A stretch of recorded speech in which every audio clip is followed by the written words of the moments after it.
সবাইকে চলতে গেলে জীবনে সুখ দুঃখ নিয়েই চলতে হয়, কিন্তু কি আমরা বলো তো যে সুখের সময়টা এতটাই আনন্দে কাটিয়ে দিই যে কিছুতেই মনে হয় না সময়টা কিভাবে কেটে যায়, কিন্তু যখন দুঃখের সময়টা আসে তখন কিছুতেই কাটতে চাই না। দেখলে না কালকের দিনটাই কত ভালো করে কাটালাম, দুজনেরই বার্থডে কত আনন্দ করেই কাটানো হলো। যতটুকুই হোক সবাই মিলেমিশে যে আনন্দটা করেছি সেটাই তো, কিন্তু আজকে হঠাৎ করে এই দিনটা দেখতে হবে বুঝতেই পারিনি, ভাবতেই পারছি না কেন জীবনে এত রং বদলায়। হঠাৎ করে সুখের পর্ব চলে আসে, তো সেই সুখটা কাটিয়ে না উঠতেই দুঃখের পর্ব নেমে আসে জীবনে। এটাই বিধাতার খেল, সবাইকে সেম একই সিচুয়েশনের মধ্য দিয়েই পার করতে হয়, কারো কম কারো বেশি। বাই দ্য ওয়ে আমার মিষ্টি বন্ধুরা, তোমরা সবাই কেমন আছো? আই হোপ তোমরা সবাই ভালোই রয়েছো। আমাদের মন মানসিকতা তো একদমই ভালো নেই। সকাল থেকে ব্লগটা কত সুন্দরভাবে শুরু করেছিলাম দেখো, আর হঠাৎ করে যে এভাবে হয়ে যাবে সত্যি ভাবতেই পারিনি। সকালবেলা ঘুম থেকে উঠেই জেঠুকে দেখতে গিয়েছিলাম, শরীরের অবস্থা অনেকটাই খারাপ হয়ে গিয়েছিল, আর অনেক দিন ধরেই অসুস্থ রয়েছে, তো অনেক কষ্টই পাচ্ছিল। তাই একটাই চিন্তা করেছিলাম যে কোনো করেই হোক ভগবান যেন নিয়ে যায় জেঠুকে, আর এত কষ্ট না দেয়। বুঝতেই পারছো সবাই চায় নিজের আপনজন সবসময় নিজের কাছেই থাকুক, কিন্তু কি বলো তো, যে চোখের সামনে যখন নিজের প্রিয় মানুষটা প্রিয়জনটা যখন কষ্ট পাবে তখন জানি যে আর বাঁচতে পারবে না, সে অবস্থায় কষ্টটাও তো দেখে সহ্য হয় না, তাই কি বলো? তো সবাই একটাই কামনা করছিলাম যে ঠাকুর যেখানেই থেকো না কেন তুমি আমার জেঠুকে যেন একটু শান্তির মুখ দিয়ে নিয়ে যাও। দেখে আসার পরে দিদি আর আমি এই যে ভিটেই চলে এসেছি, আর এসে সবজি দেখছিলাম। তো যেহেতু আমারও সকালেই বাড়ি চলে আসার কথা ছিল, আর দিদি তো এখন বাড়ি চলেই যাবে, তো সেই জন্য মা বলল যেহেতু বাড়ি যাবি সজনা রয়েছে, মাদের এই গাছের সজনাটা বছরে 2বার ফল দেয়, তো সেই জন্য সজনা আর এই যে লেবু তুলে নিয়ে এসেছিলাম। তো আমার তো যাওয়া হয়নি, আমি থেকে গিয়েছিলাম, কিন্তু দিদি চলে গিয়েছিল। আর বাড়ি এসে দেখি বৌদি তাড়াহুড়া করে রান্না করছে, যেহেতু দিদি চলে যাবে, কারণ ওদের ধান কাটা রয়েছিল, তো সেই ধানগুলো এখন শুকানোর জন্য বলল যে যদি বা কিছু হয়ে যায় তাহলে আমি আবার আসবো না হয়, কিন্তু এখন চলে যাব বাড়ি। সেই জন্য মা সকালে পাশের ভাস্তার ফার্ম থেকে একটা পোলট্রি নিয়ে এসেছিল, আর সেটাই রান্না করার জন্য ওই যে বৌদি সব কিছু কেটে কাটে রেখেছিল, আর আমরা আসাতে দিদিকে বসিয়ে দিয়েছি এখন রান্না করার জন্য। আমরা যতই বার বললাম যে কিছুই করতে হবে না, কারণ চোখের সামনে জেঠুকে দেখে একদমই ভালো লাগছিল না, তো মা একটাই কথা বলছিল বারবার করে যে এর আগেও এসেছিলিস তখনও কিছুই খাওয়াইনি, আর রাত্রে খেতে চাইলি তাও কিছুই খেলি না, জাস্ট ওই লুচি আর ডাল দিয়েই খেয়ে এমনি ভাত খেয়ে নিয়েছিলাম রাতের বেলা, আর কি শুধু ডাল দিয়ে, আর কোনো রান্নাই হয়েছিল না যে বলেছিলাম। তো সেই জন্য মা বলল এখনও না খেয়ে যাবি, আর তার মধ্যে হলো জামাইবাবু আসবে, তো সেই জন্য মা বলল যে এর আগেও জামাইবাবু কিছু না খেয়ে গিয়েছে, তো তার জন্য তাড়াহুড়ো করে চিকেন নিয়ে এসেছিলো, এটাই রান্না হবে এখন। আর এখন ঘড়ির কাঁটায় কটা বাজে জানো? প্রায় 6:30টার মতো, এখনই রান্না হচ্ছে, কারণ ওই যে বললাম এত রৌদ্র গরম শুরু হয়েছিল, সেই জন্য দিদিও তাড়াতাড়ি করে চলে যেতে চাচ্ছিল। তারপরে আমি চিন্তা করলাম যে দেখে নিই আজকে কি হয় না হয়, জেঠুর অবস্থা একদমই ভালো ছিল না, তাই ভাবলাম তাহলে আমি থেকে যাই, কারণ বাচ্চা নিয়ে আবার যাব আবার ঘুরে আসব, তখন আবার কি হবে না হবে সেটাই চিন্তা করে থেকে গিয়েছিলাম। তো এই যে ব্রেকফাস্টও হয়নি এখনও, তার মধ্যেই রান্না কমপ্লিট হয়ে গিয়েছিল, লুচি আর এই যে পায়েস ছিল রাতের, ওগুলোই খেয়ে নিয়েছিলাম। আর এদিকে জাইবুও চলে এসেছে, তো ওকেও খেতে দিয়েছিল, কারণ জাইবুর নাইট ডিউটি ছিল, তো এসে ঘুমিয়েছিল, উঠে ব্রাশ করে সোজা চলে এসেছিল, তো ওকেও এই যে খেতে দিয়ে দিয়েছে। দিদির তো মন থেকে একদমই যাওয়ার ইচ্ছে করছিল না, কারণ চোখের সামনে জেঠুকে দেখে ওর একদমই ইচ্ছে করছিল না যে বাড়ি যাবে, কিন্তু অতগুলো প্রায় 2-3 বিঘের ধান ঝেড়ে রাখা ছিল মাঠের মধ্যে মেলা, তো সেই জন্য বলছিল যে একবার যদি ধানগুলো আমার ভিজে যায় তাহলে আমার কি ক্যাচালটাই না হবে সেই ধান শুকোতে আবার। আর ওয়েদার যে এতটাই খারাপ হচ্ছিল, হঠাৎ করে বৃষ্টি হচ্ছে, হঠাৎ করে রৌদ্র গরম, আর আজকের দিনটা তো প্রচণ্ড রৌদ্র গরম ছিল, তো সেই জন্য জাইবু বলল যে চলো গিয়ে না হয় একটু পরেই তুমি আবার না হয় চলেই আসবে, আর কি বলো?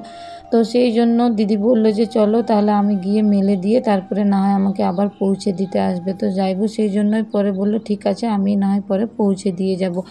তো তো এই যে দিদি চলে যাচ্ছে, আর এখন আমাদের সবার খাওয়া দাওয়া কমপ্লিট হয়ে গেছে, প্রায় 8:30টার মতো বাজে এখন। আর বারবার করে মানে জেঠুকে দেখতে যাচ্ছিলাম রাতের বেলা, তাও হলেও কিছুটা হলেও ভালো ছিল, মানে কথা না বললেও কথা শুনতে পেত, চোখ খুলে দেখতো। কিন্তু সকালে যখন দেখতে যায় তখন অবস্থা তো আরও ভীষণ খারাপ হয়ে গিয়েছে, মানে শুধু জাস্ট একটু নিঃশ্বাস নিচ্ছে, কোনো কথাই শুনছিল না, আর শুধু জলটাই খাচ্ছিল, আর কয়েকদিন ধরে তো কিছুই খায় না, আর অনেক দিন ধরেই অসুস্থ হয়ে রয়েছে। এর আগেও হঠাৎ করে বেশি হয়ে গিয়েছিল, তখনও বেশ কয়েকবার হয়ে গেল আমাদের যাওয়া দেখা।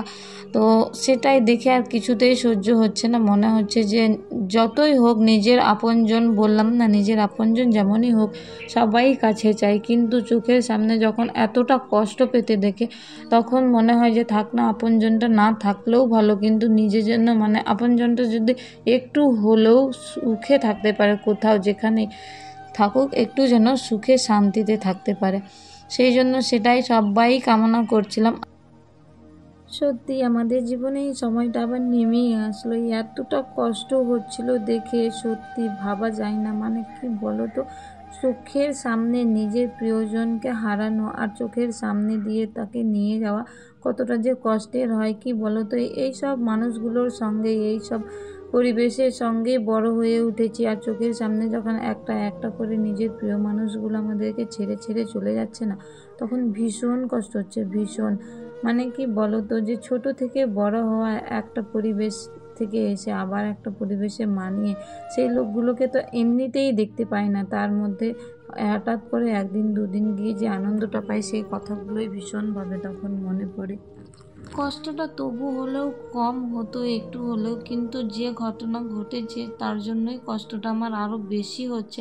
কারণ একটা বয়স্ক লোক চলে যাওয়া সেটা তো সাধারণ কথা, যে নিজের প্রিয়জন একদিন না একদিন চলে যাবে সেটা সাধারণ বিষয়, কিন্তু কি বলতো, আমি যখন জেঠুকে দেখে আসি তখনও জেঠুর নিঃশ্বাস প্রশ্বাস চলছিল, তখনও জেঠু আমাদের মধ্যে ছিল। কিন্তু যখন যখন আমি অমি বাবাকে শোয়ানোর জন্য বিছানায় নিয়ে গিয়েছিলাম, ও তো কিছুতেই ঘুমায়নি, ওকে শোয়াতে শোয়াতে আমারই চোখ লেগে আসছিল। তো ও যেহেতু আমাকে বিরক্ত করছিল, তাই বৌদি অমি পাপাকে নিয়ে জেঠুদের বাড়িতেই এসেছিল, আর জেঠু যেখানে শুয়েছিল যে ঘরটাতে, সেই বারান্দাটাতেই বসেছিল বৌদি।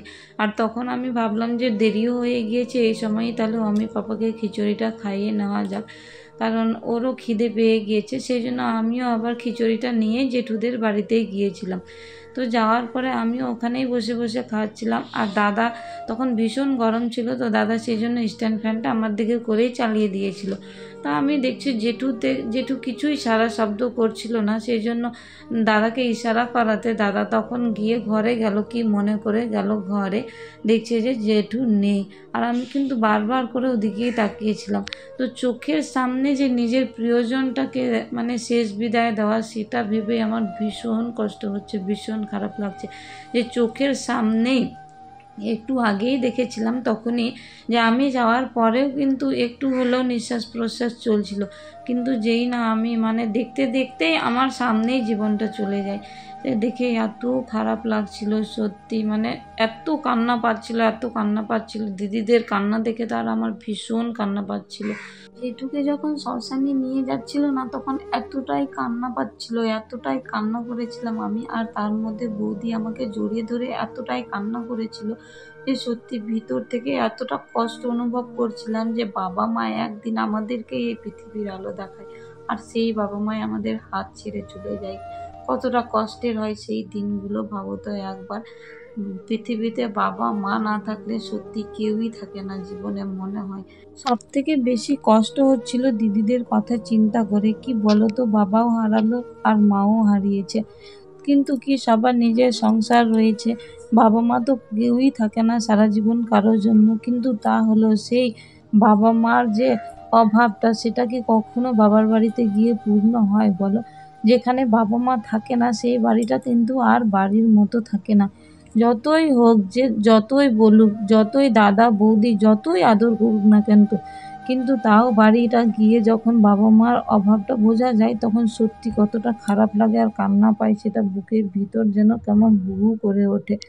তো কি বলতো, অনেক বোঝানোর পরে দিদি ওরা একটু হলেও চুপ হয়েছিল, তবুও বারবার দিদি ওরা একই কথা বলছিল যে কার আশায়, কিসের আশায় এই বাড়িটাতে আমরা আর আসবো। 2 দিনে, 4 দিনে, মাসে, 6 মাসে সবাই মিলে আসতাম, সবাই মিলে কিছু মা ডাকটা না ডাকতে পারলেও বাবা ডাকটা তো ডাকতে পারতাম। কিন্তু এখন সেটাও আমাদের কাছে দূরে হয়ে গেল। কাকে ডাকবো এসে, কাকে বলবো মনের কথা? সবই এত কথা বলে বলে কান্না করছিল না, সত্যি বুকের ভিতরটা কেমন যেন দুমড়ে মুচড়ে যাচ্ছিল শুনে শুনে। চলো, আর কি, কষ্ট পেলেও কিছুই করার নেই। আমাদের বাবা মা সবার সারা জীবন থাকে না, সেটা আমাদেরকে মেনে নিতে হয় আর মেনেই চলতে হয়। তো চলো, এই যে আমি ফাইনালি বাড়ি চলে এসেছিলাম, কারণ ভাস্তার আজকে হোস্টেলে পৌঁছানোর ছিল, সেই জন্য তাড়াহুড়ো করে রাতেই বাড়ি চলে এসেছিলাম। তো এই যে সবজিগুলো ছিল ওগুলো আমি নিয়ে এসেছিলাম। আর এখন তো আমাদের পুরোই নিরামিষ, মানে 3 দিন সেই সিদ্ধ ভাত খেতে হয়, তারপরে সবজি, মানে 12-13 দিন সবজি খেতে হয়, আর কিছুই খেতে পারবো না। তো চলো, সেটা তো সবাই জানো। আর হ্যাঁ, আজকের ভিডিওটা এখান থেকেই। তোমরা সবাই ভালো থেকো, সুস্থ থেকো। আর আমার ভিডিও যদি একটু হলেও তোমাদের ভালো লাগে তাহলে অবশ্যই আমার চ্যানেলটা সাবস্ক্রাইব করে তোমরা আমার পাশে থাকতে পারো। তো চলো, এভাবে আমাদের দিন কাটাতে হবে। আর কি, সুখের সময়টা কখন আসবে সেটাই চিন্তা করতে হবে।